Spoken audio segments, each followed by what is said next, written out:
सदियों से हिमालय की इन बर्फीली गुफाओं और मौन घाटियों में एक रहस्य छिपा हुआ है।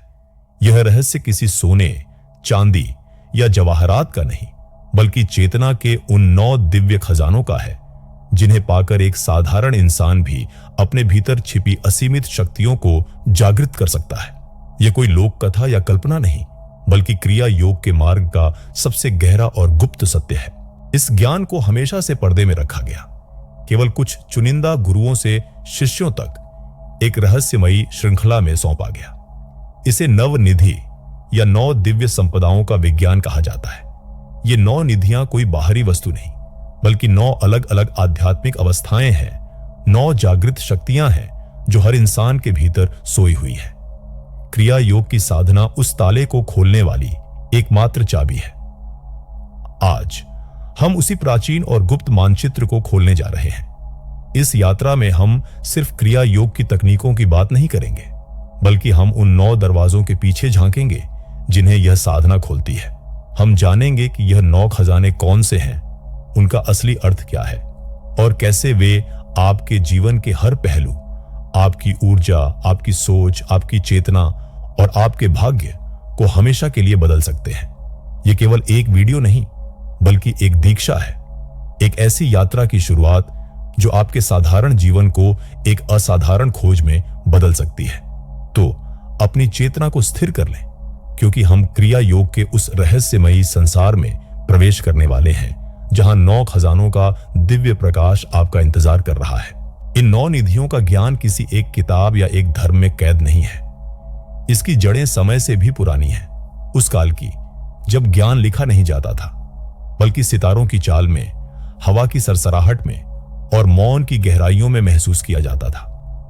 प्राचीन ग्रंथों में इसे आत्मविज्ञान या श्री विद्या के गुप्त स्वरूपों में संकेत दिया गया है।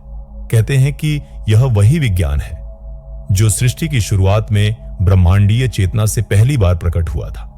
पतंजलि ने अपने योग सूत्रों में इसके बीज बो दिए, लेकिन इसे पूरी तरह से खिलने का रहस्य हमेशा गुरु शिष्य परंपरा के मौन में ही सुरक्षित रखा गया। यह ज्ञान उन सिद्धों और अवतारों के पास था जो जानते थे कि ब्रह्मांड के सारे रहस्य इंसान की रीढ़ की हड्डी यानी स्पाइनल कॉर्ड में छिपे हैं।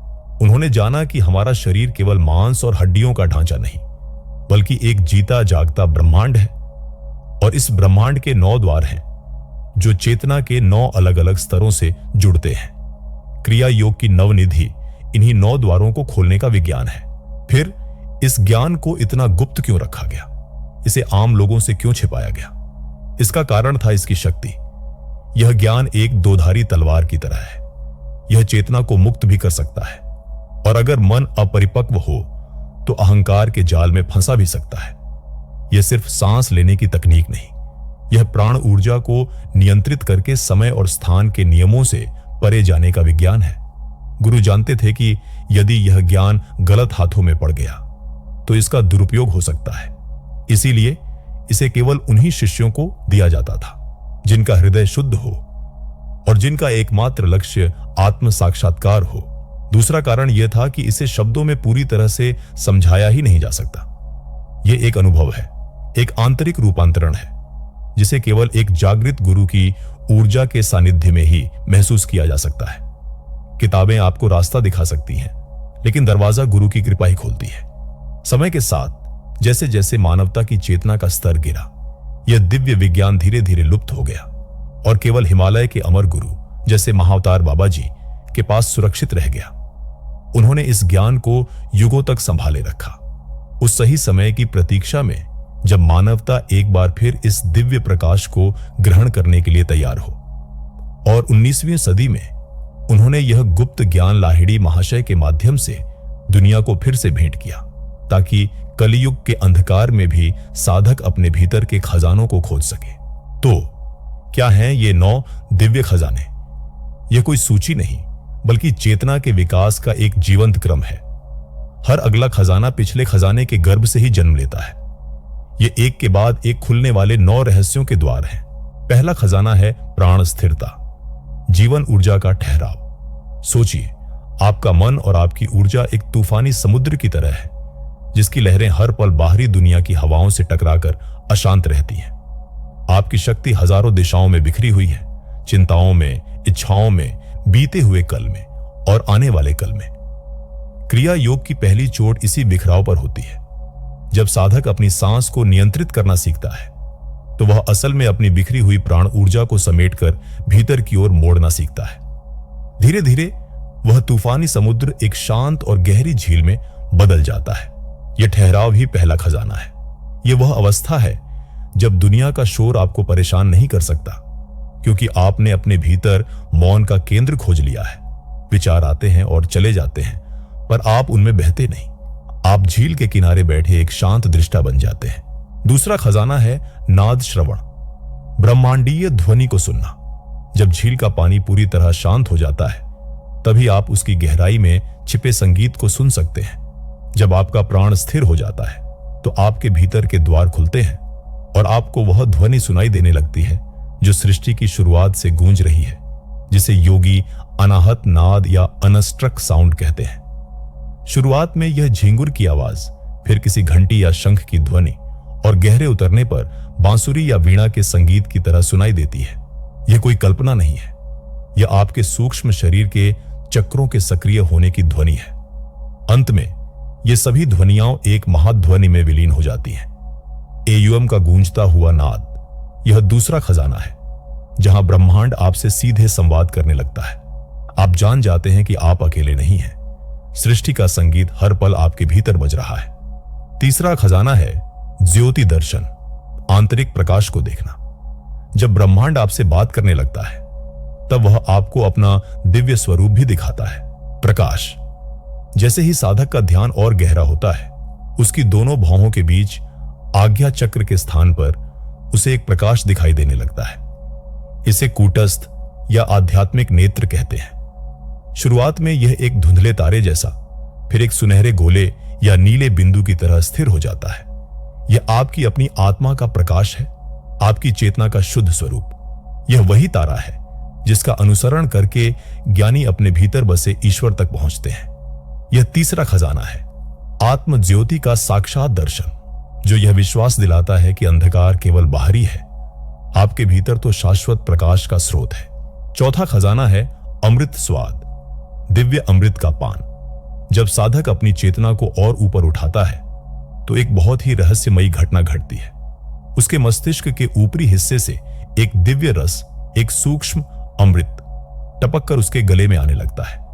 योग की भाषा में इसे सोम रस कहते हैं। इसका स्वाद हल्का मीठा और दिव्य होता है, जो पूरे शरीर में एक नई ऊर्जा और शांति भर देता है।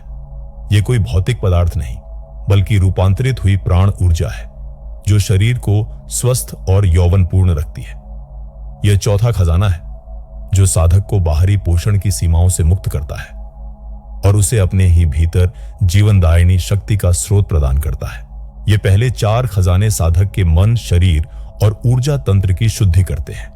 वे उसे उस महान यात्रा के लिए तैयार करते हैं जो इसके आगे है। ये तो केवल मंदिर के बाहरी आंगन की सफाई है। असली रहस्य तो गर्भगृह के 5वें द्वार के पीछे छिपा है। पहले चार खजाने तो साधक के मन और शरीर को शुद्ध करके उसे उस 5वें द्वार के लिए तैयार करते हैं, जहां साधक और साधना के बीच की दूरी मिट जाती है। यहां से यात्रा और भी सूक्ष्म और रहस्यमयी हो जाती है। 5वां खजाना है चित्त लय, मन का महासागर में विलीन हो जाना। अब तक साधक मन की लहरों को शांत करना सीख चुका था, पर अब वह स्वयं उस महासागर में उतर जाता है जहां से ये लहरें उठती हैं। यह वह अवस्था है जहां मैं का भाव, हमारा अहंकार एक नदी की तरह बहकर चेतना के अनंत सागर में मिल जाता है। यहां विचार रुकते नहीं, बल्कि विचारों का स्रोत ही सूख जाता है। समय का एहसास खत्म हो जाता है। आप कौन हैं, कहां हैं, यह सब भूल जाता है। केवल एक ही अनुभव बचता है, होने का, शुद्ध अस्तित्व का। यह वही अवस्था है जिसे संत समाधि कहते हैं। यह 5वां और सबसे महत्वपूर्ण खजाना है, क्योंकि यही वह द्वार है जो बाकी सभी सिद्धियों और शक्तियों के रहस्यों को खोलता है। जब तक आप लहर हैं, आप सागर की शक्ति को नहीं जान सकते, पर जब आप सागर बन जाते हैं तो उसकी हर शक्ति आपकी हो जाती है। छठा खजाना है संकल्प सिद्धि, इच्छा शक्ति का ब्रह्मांड से एक हो जाना। जब आपका मन ब्रह्मांडीय चेतना के साथ एक हो जाता है तो आपके विचार केवल आपके नहीं रहते, वे ब्रह्मांड के विचार बन जाते हैं। यह है संकल्प सिद्धि का रहस्य। यह मनचाही वस्तुएं पाने की शक्ति नहीं, बल्कि अपनी इच्छा को ब्रह्मांड की इच्छा के साथ एक लय में ले आने का विज्ञान है। ऐसे योगी का हर संकल्प प्रकृति स्वयं पूरा करती है, क्योंकि उसकी इच्छा में कोई स्वार्थ नहीं होता, केवल ब्रह्मांड का संतुलन होता है। जैसे एक कुशल माली जानता है कि बीज कब बोना है, प्रकृति खुद ही उसे फूल में बदल देती है। उसी तरह सिद्ध योगी सही समय पर चेतना में संकल्प का बीज बोता है और ब्रह्मांडीय नियम उसे वास्तविकता में प्रकट कर देते हैं। यह छठा खजाना है, जहां साधक एक दर्शक से सह निर्माता बन जाता है। सातवां खजाना है काल ज्ञान, समय के बंधन से मुक्ति। साधारण चेतना में हम समय को एक सीधी रेखा की तरह देखते हैं, भूत, वर्तमान और भविष्य। लेकिन समाधि की गहरी अवस्था में यह सीधी रेखा एक बिंदु में सिमट जाती है। यह है सातवां खजाना, काल का अतिक्रमण।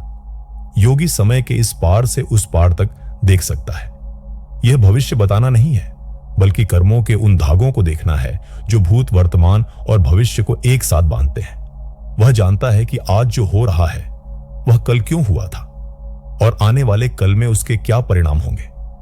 इस ज्ञान को पाकर वह हर परिस्थिति में शांत और स्थिर रहता है, क्योंकि वह खेल के पूरे नक्शे को देख सकता है, न कि केवल एक मोहरे की अगली चाल को। आठवां खजाना है देह मुक्ति, शरीर के पार अस्तित्व का अनुभव। हमारा सबसे बड़ा डर मृत्यु का है, क्योंकि हम मानते हैं कि हम यह शरीर हैं। आठवां खजाना इस भ्रम को जड़ से तोड़ देता है। क्रिया योग की गहरी अवस्था में योगी अपनी प्राण ऊर्जा को सचेत रूप से अपने भौतिक शरीर से अलग करना सीख लेता है। वह यह अनुभव करता है कि वह शरीर नहीं, बल्कि शरीर में रहने वाली अमर चेतना है। जैसे एक ड्राइवर अपनी कार से बाहर निकलकर उसे देख सकता है, वैसे ही योगी अपने शरीर से बाहर निकलकर उसे एक यंत्र की तरह देख सकता है।